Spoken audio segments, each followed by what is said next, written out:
అధ్యక్ష, దీనికి సంబంధించి ఒక చరిత్ర ఉన్నది.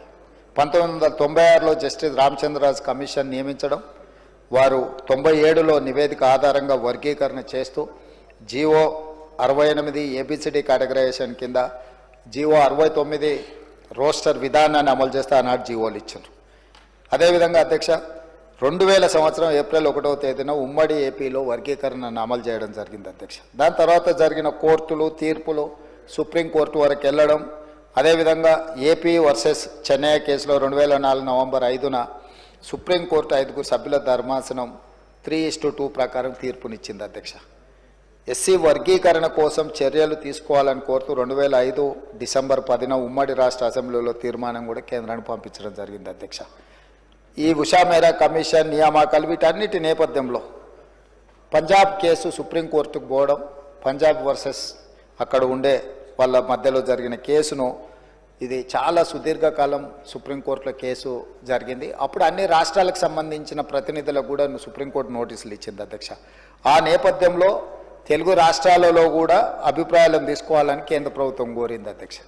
దాని నేపథ్యంలోనే సుప్రీంకోర్టులో కూడా మనము ఈ 7 మంది జడ్జులు ముందు తెలంగాణ రాష్ట్ర ప్రభుత్వం తర్వాత మేము అధికారంలోకి వచ్చిన తర్వాత పెద్దలు దామోదర రాజనరసింహ గారి నేతృత్వంలో ఈ శాసనసభలో ఉన్న ఎస్సీ శాసనసభ్యులందరినీ ఒక కమిటీకి ఏర్పాటు చేసి వీళ్ళందరినీ ఢిల్లీకి పంపించి తెలంగాణ రాష్ట్ర ప్రభుత్వం సుప్రీంకోర్టులో సిద్ధార్థ లూత్రా అనే ఒక గొప్ప న్యాయవాదిని నియమించడం ద్వారా తెలంగాణ రాష్ట్ర ప్రభుత్వం యొక్క అభిప్రాయాలను విస్పష్టంగా ఎస్సీ వర్గీకరణకు అనుకూలంగా తెలంగాణ రాష్ట్ర ప్రభుత్వం ఉన్నది, వర్గీకరణ చేయాల్సిందే అని చెప్పి స్పష్టంగా మన వైపు వాదనని వినిపించడం జరిగింది.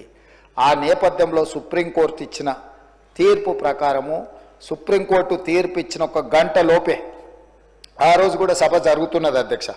సభలో స్పష్టంగా 100% ఈ వర్గీకరణను అమలు చేస్తామని చెప్పి ఆ రోజు ప్రకటించినాం అధ్యక్ష. అదేవిధంగా అధ్యక్ష, కోర్టు ఆ రోజు ఇచ్చిన దాంట్లో కొన్ని విషయాలు రాజకీయ కారణాలతో కాకుండా ఎంపెరికల్ డాటా ఆధారంగా మాత్రమే వర్గీకరణ చేయాలని చెప్పిండ్రు అధ్యక్ష. ఎంపెరికల్ డాటా క్షేత్రస్థాయిలో అనుభవపూర్వకంగా సేకరించిన సమాచారం, 1 జనాభా, 2 అక్షరాస్యత శాతం, అనుసరిస్తున్న వృత్తులు, ఉద్యోగాలు, ఆర్థిక పరిస్థితులు, వీటన్నిటి నేపథ్యాన్ని తీసుకొని ఈ వర్గీకరణ చేయాలని సుప్రీంకోర్టు మనకు చెప్పడం జరిగింది అధ్యక్ష. వీటన్నిటి నేపథ్యంలో రాష్ట్ర ప్రభుత్వము ఒక మంత్రివర్గ ఉపసంఘాన్ని ఏర్పాటు చేసింది అధ్యక్ష. దానికి బాధ్యత ఉత్తమ్ కుమార్ రెడ్డి గారిని మంత్రివర్గ ఉపసంఘానికి చైర్మన్గా నియమిస్తూ సభ్యులుగా శ్రీధర్ బాబు గారిని, అదేవిధంగా దామోదర్ రాజనరసింహ గారిని, పొన్నం ప్రభాకర్ గారిని, సీతక్క గారిని, డాక్టర్ మల్లు రవి పార్లమెంట్ సభ్యుడిని మనం ఈ క్యాబినెట్ సబ్ కమిటీలో సభ్యులు చేసి వాళ్ళ చేత మొత్తం 6 సార్లు వాళ్ళు సమావేశమై వాళ్ళు ఇచ్చిన సూచనలు అన్నిటిని కూడా పరిగణలోకి తీసుకొని వారి సూచన మేరకు 1 మ్యాన్ కమిషన్ అపాయింట్ చేసినాం అధ్యక్ష. 1 మ్యాన్ కమిషన్లో షమీం అఖ్తర్ గారిని మనం 1 మ్యాన్ కమిషన్గా నియమించి వారు పూర్తిగా సుప్రీంకోర్టు జడ్జిమెంట్లనే కాకుండా ఉషా మేరా కమిషన్ కాడి నుంచి మొదలు పెడితే వివిధ వర్గాలకు సంబంధించిన అన్ని రిప్రజెంటేషన్స్ తీసుకున్నారు అధ్యక్ష. అందరితో మాట్లాడిన వారు దాదాపుగా ఎన్ని రిప్రజెంటేషన్స్ తీసుకున్నారంటే 8,681 రిప్రజెంటేషన్స్ తీసుకున్నారు అధ్యక్ష.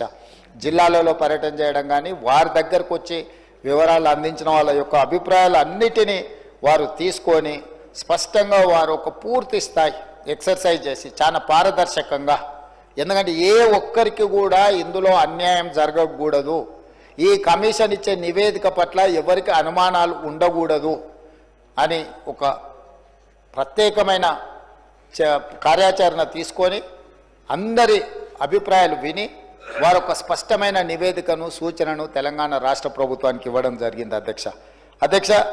ఈరోజు ఈ ఎస్సీ ఉపకులాలలో దాదాపుగా 59 కులాలు ఉన్నాయి అధ్యక్ష. ఈ 59 కులాలకు సంబంధించి ప్రభుత్వ రంగ సంస్థలలో వాళ్ళు చేస్తున్న ఉద్యోగాలు కానీ, విద్యా అవకాశాలు కానీ, రాజకీయ అవకాశాలు కానీ, గ్రాంట్ అండ్ ఎయిడ్ సంస్థల నుంచి కూడా కమిషన్ సమాచారాన్ని సేకరించింది అధ్యక్ష. వీటన్నిటిని దృష్టిలో పెట్టుకొని జస్టిస్ షమీం అఖ్తర్ కమిషన్ తన నివేదికను 2025 ఫిబ్రవరి 3వ తారీఖున ఈ మంత్రివర్గ ఉపసంఘానికి సమర్పించింది అధ్యక్ష. 4 తారీఖు రోజు ఎంబడే మంత్రివర్గాన్ని ఏర్పాటు చేసి వారు ఇచ్చిన కమిషన్ యొక్క సూచనలు తూచా తప్పకుండా ఆమోదించడం జరిగింది అధ్యక్ష. ఎక్కడ కూడా మనం కమిషన్ రికమెండేషన్స్ నుంచి డీవియేట్ చేయలేదు అధ్యక్ష. ఎందుకంటే 7 న్యాయమూర్తుల ధర్మాసనం ఇచ్చిన జడ్జిమెంట్ నేపథ్యంలో మంత్రివర్గ ఉపసంఘాన్ని ఏర్పాటు చేసి మంత్రివర్గ ఉపసంఘం 6 సార్లు సమావేశాన్ని చేసి అధికారులతో న్యాయ నిపుణులతో చర్చించి 1 man కమిషన్ అపాయింట్ చేసిన 1 man కమిషను వివిధ జిల్లాలు, వివిధ ప్రాంతాలు, వివిధ స్టేక్ హోల్డర్స్ని అందరితో మాట్లాడి వాళ్ళు ఇచ్చిన నివేదికలు కానీ 8681 రిప్రజెంటేషన్స్ని అన్నిటిని కూడా తీసుకొని క్రోడీకరించి చట్టపరిధిలో వారు చేయగలిగిన అన్ని అంశాలను పరిగణలోకి తీసుకొని వాళ్ళు ఒక నిర్ణయం తీసుకున్నారు అధ్యక్ష. దాని ప్రకారం 59 ఎస్సీ కులాలను 3 గ్రూపులుగా విభజించడం జరిగింది అధ్యక్ష. గ్రూప్ 1 కింద 15 ఉపకులాలను తీసుకొని వాళ్ళకు 1% సామాజికంగా, విద్యాపరంగా, ఆర్థికంగా పూర్తిగా వెనుకబడిన వర్గాలను గ్రూప్ 1 కింద తీసుకున్నాడు అధ్యక్ష. 1% రిజర్వేషన్ వాళ్ళకి ఇవ్వడం జరిగింది అధ్యక్ష. అదేవిధంగా గ్రూప్ 2 మధ్యస్థంగా లబ్ధి పొందిన ఎస్సీ కులాలు, మోడరేట్ బెనిఫిషియర్స్, వాళ్ళను 18 కులాలు ఉన్నాయి అధ్యక్ష. అందులో 9% రిజర్వేషన్లు వాళ్ళకు ఇచ్చిండ్రు అధ్యక్ష. అదేవిధంగా గ్రూప్ 3 అధ్యక్ష గణనీయంగా లబ్ధి పొందిన అంటే కొంచెం సిగ్నిఫికెంట్గా బెనిఫిట్ పొందిన వర్గాలు 26 కులాలు ఉన్నాయి అధ్యక్ష. వాళ్ళకు 5% రిజర్వేషన్. ఈరోజు రాజ్యాంగ పరిధిలో ఎస్సీలకున్న 15% రిజర్వేషన్లను గ్రూప్ 1 కింద 1%, గ్రూప్ 2 కింద 9%, గ్రూప్ 3 కింద 5%, 15% రిజర్వేషన్లను ఈ రకంగా పంచడం జరిగింది అధ్యక్ష. అధ్యక్ష, ఈరోజు ఎడ్యుకేషన్లో కావచ్చు, ఎంప్లాయ్మెంట్లో కావచ్చు, పొలిటికల్ రిజర్వేషన్స్ కావచ్చు, ఆల్ అదర్ రిజర్వేషన్స్ అన్నిటిని కూడా పరిగణలోకి తీసుకొని ఈరోజు ఈ ప్రభుత్వము ఈ నివేదికను తీసుకొని వచ్చి మీ ముందు పెట్టడం జరిగింది అధ్యక్ష.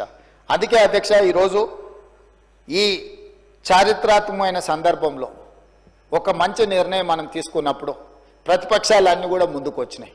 ఈరోజు కృష్ణమాదిగతో మొదలు పెడితే చాలామంది 30-35 సంవత్సరాలలో ఈ ఉద్యమంలో చాలామంది పాల్గొన్నారు అధ్యక్ష. ఈ ఉద్యమంలో కూడా చనిపోయినారు.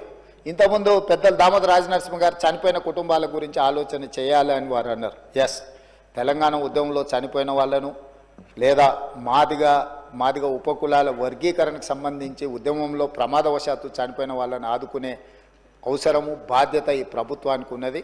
నేను తమరి ద్వారా వారికి నేను మాట ఇస్తున్నా, రేపు ఇందిరమ్మ ఇండ్లు ఇచ్చే దాంట్లో ఈ కుటుంబాలకు ఖచ్చితంగా మొదటి ప్రాధాన్యత కింద ఇందిరమ్మ ఇండ్లు ఇవ్వాలి ఆ కుటుంబాలకు. ఎందుకంటే పిల్లలు చనిపోయింటారు, తల్లిదండ్రుల పరిస్థితి ఏ విధంగా ఉందో తెలియదు, కుటుంబ సభ్యుల పరిస్థితి ఏ విధంగా ఉందో మనకు తెలియదు.